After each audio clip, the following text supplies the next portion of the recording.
중에 보시는 내 아버지께서 갚으시리라 할 때 이 골방이라는 뜻이요, 그리스 말로는 타메이온이라 합니다. 타메이온이라는 것은 골방이라는 뜻이 아니고 뭐 그런 뜻도 있습니다만은 정식은 곡식 창고를 말하고 있습니다. 곡식 창고. 이 곡식 창고라는 것은 자기의 생명을 예비하기 위해서 우리가 쌓아놓는 곡식 창고니까 아무도 들어갈 수 없는 곳입니다. 그런데 타메이온이라는 곡식 창고 속에 들어가서 기도하라는 것은 네가 네 인생의 앞날을 네가 스스로 예비하는 것처럼 나는 인류를 위해서 하나님께서는 인류에게 모든 생명의 곡식 창고와 같은 기도 창고를 너에게 줄 터이니 거기 들어가서 기도하라는 것입니다. 그 속에는 은밀하고 아무도 들어갈 수 없고 쥐새끼 하나라도 못 들어가도록 만드는 것이 사람이 곡식 창고 아닙니까? 그 은밀한 곳입니다. 거기는 자기의 생명이 걸려 있는 것입니다. 그 생명의 예비 준비가 이 곡식 창고 골방 타메이온입니다. 그 곡식 창고가 어디입니까? 예수 그리스도 안이라는 믿음 속에 들어가라는 것이요. 그 믿음 속에 있는 그 곡식 창고는 어떤 것입니까? 바로 아브라함이 믿는 여호와 이레의 하나님이 됩니다. 우리가 이와 같이 앞날을 예비하시는 우리 하나님께서 우리를 타메이온 속에 들어가서 기도하라는 것 같이 하나님의 아들은 우리의 앞날의 모든 필요한 것을 우리에게 준비해 주셨습니다. 그와 같은 신앙을 가지고 아브라함의 자녀가 받는 복을 받는 여러분 되시기를 축원합니다. 두 번째, 하나님의 아들이라는 그 말은 아버지께서 기뻐하시는 하나님이라는 뜻입니다. 이 또 무슨 뜻이냐면 예수님께서 세례를 받으시고 물에서 나오실 때에 이 세례라는 것은 여러분도 아시는 바와 같이 하나님이 이 예수님의 세례 받는 이 장소에 특별히 오신 이유는, 성령과 함께 오신 이유는 세례의 근본적인 뜻이 두 가지가 있더라는 것입니다. 그 속에는 물속에 들어가는 죽음, 곧 예수님의 십자가 죽음과 물에서 나오실 때의 부활, 십자가의 부활이 이 세례 속에 완전히 의미로 포함되어 있다는 그런 뜻이 되겠습니다. 그래서 하나님께서는 예수님께서 이 하나님의 나라를 이 땅에 예비하러 오셨을 때 십자가와 부활을 통해서 인간에게 모든 필요한 것을 예배하러 오셨는데 그러한 아들을 하나님께서 기뻐하신다, 그런 뜻입니다. 십자가를 통해서 하나님께 영광을 돌리고 인류의 모든 죄를 대신 지는 것도 공로스럽고 아름답고 복스러운 하나님이 일이지만은 부활도 그렇습니다. 그러나 우리는 부활을 아직 받지 못했습니다. 그러므로 우리가 부활로 삶을 살 수 있는 길이 무엇이냐 하는 것이 이 세례의 의미가 거기에 또 있더라는 것입니다. 그 말은 뭐냐면 세례라는 것은 모든 것을 다시 새롭게 시작하라, 그런 뜻입니다. 지난 모든 것은 다 죽었고 이제는 앞으로는 부활의 생활, 새롭게 시작하는 새 삶이 되라. 바울사도는 나는 매일 죽노라고 하나님의 말씀 가운데 얘기를 했습니다. 이 말은 바로 어떤 뜻이냐면 성령 안에서 나는 죽고 말씀이 살아나는 것이 부활이라는 것입니다. 우리는 부활의 생활을 살기 위해서 많은 사람들이 부활을 믿지만은 과연 이 부활의 삶을 사는 그 뜻이 무엇이냐 하는 것은 잘 생각하지 못합니다. 한 번 더 얘기를 하면은요, 부활의 삶을 살고 새롭게 살고 또한 내가 매일 죽는 그런 삶을 사는 것은 성령 안에서 내 자신의 옛날은 죽고 말씀이 내 속에 살아나는 그 삶을 두고 말한다라는 뜻입니다.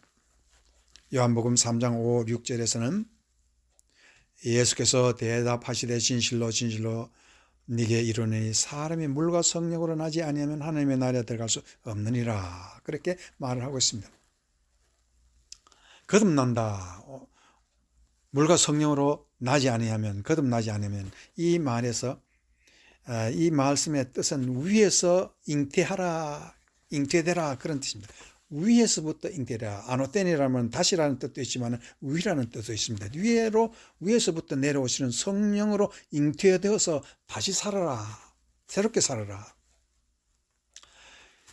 그래서 물과 성령으로 거듭난다는 것은 성령을 두고 때로는 비둘기 같은 성령, 불과 같은 성령, 때로는 물과 같은 성령, 기름과 같은 성령으로 우리는 가끔씩 말하고 있는데, 오늘 본문에서 요한복음 3장 5, 6절에서 물과 성령이라는 말은 물처럼 씻어주는 성령의 역사를 가지고 살 때 그것이 부활의 삶이라는 그런 뜻이 되는 것입니다.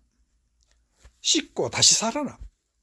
옛날에 모든 고민스러운 것, 죄스러운 것, 우리가 하나님 앞에서 참 송구스럽게 거지없는 악한 죄, 이거 다 다시 씻어버려라, 그런 뜻입니다. 그래서 마태복음 9장 16, 17절은 생배 조각을 낡은 옷에 붙이시는 자가 없나니 이는 기운 것이 그 옷에 담겨 헤어짐이 더함이라. 새 포도주를 낡은 가죽 부대에 넣지 아니하느니 그렇게 하면 부대가 터져 포도주가 쏟아지고 부대도 버리게 됩니다. 새 포도는 새 부대에 넣어야 된다라고 말합니다. 이와 같이 새 삶의 원리는 성령의 원리입니다. 나는 죽고 하나님의 말씀이 새롭게 기도로 살아라는 것입니다. 기도로 살아라는 것입니다. 말씀과 기도로 살아라는 것입니다. 우리가 이 세상에 살면서 억울한 일, 갑갑한 일, 염려되는 일, 왜 우리에게 생깁니까? 하나님을 원망하기 전에 그 뜻이 어디 있는지를 우리가 알아야 한다는 그런 뜻입니다. 기도하라는 뜻이지요. 기도하라는 것. 기도로 새롭게 삶을 체험하고 부활의 삶이 얼마나 놀랍고 복된 것이라는 것을 알리기 위해서 어려운 일이 닥치는 것입니다.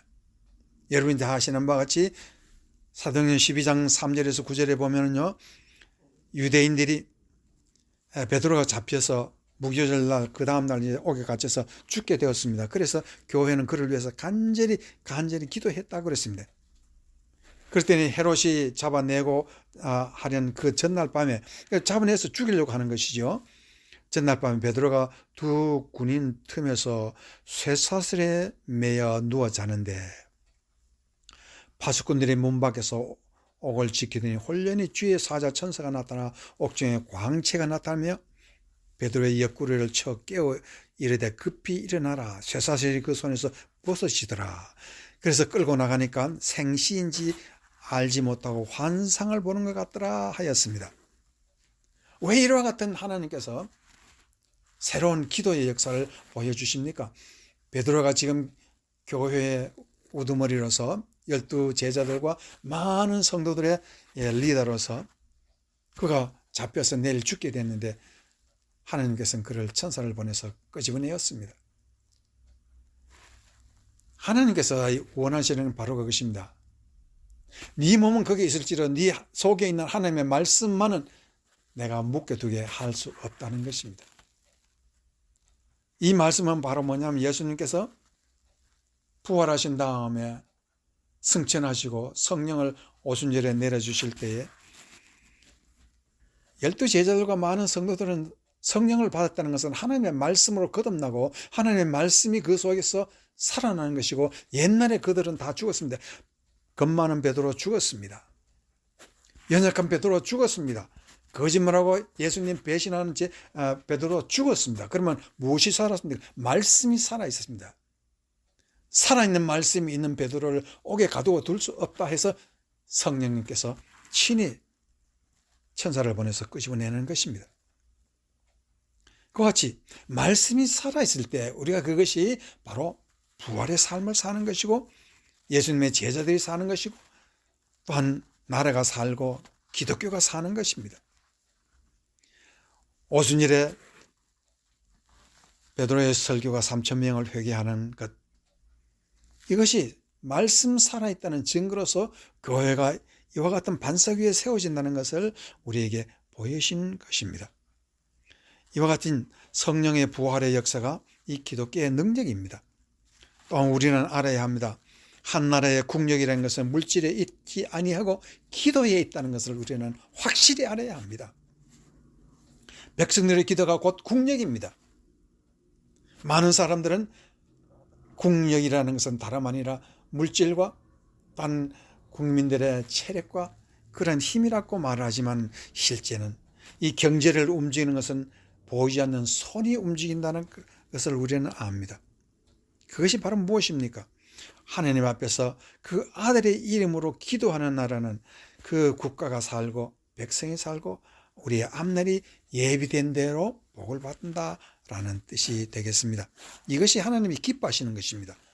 예수님을 기뻐하시는 것처럼 예수님의 그 이름을 가지고 기도하는 모든 사람들은 하나님을 기쁘게 하는 사람들이라 그렇게 말을 하고 있습니다. 이제 예수님이 세례를 받으시는데 성부 하나님, 성령 하나님, 또한 성자의 그 아들 하나님이 함께 모여서 세례에 큰 축사를 하시고 또한 하나님께서 축사를 하시는 이유가 하나님께서 아들을 통해서 기뻐하는 삶을 우리에게 주시기 위한 것입니다. 그 기뻐하는 삶이 바로 기도로 쉬지 말고 기도하고 하나님을 기쁘게 하는 그 사람은 하나님이 기뻐서 복을 주신다라는 그런 뜻입니다. 이제 이와 같이 우리는 하나님의 아들의 모든 예비하시는 여호와 이레 하나님이 우리에게 오셔서 주시되 새로운 삶을 새롭게 살라 하시는 그 말씀을 따라서 기도로 복받는 여러분이 되시기를 주의 이름으로 축원합니다.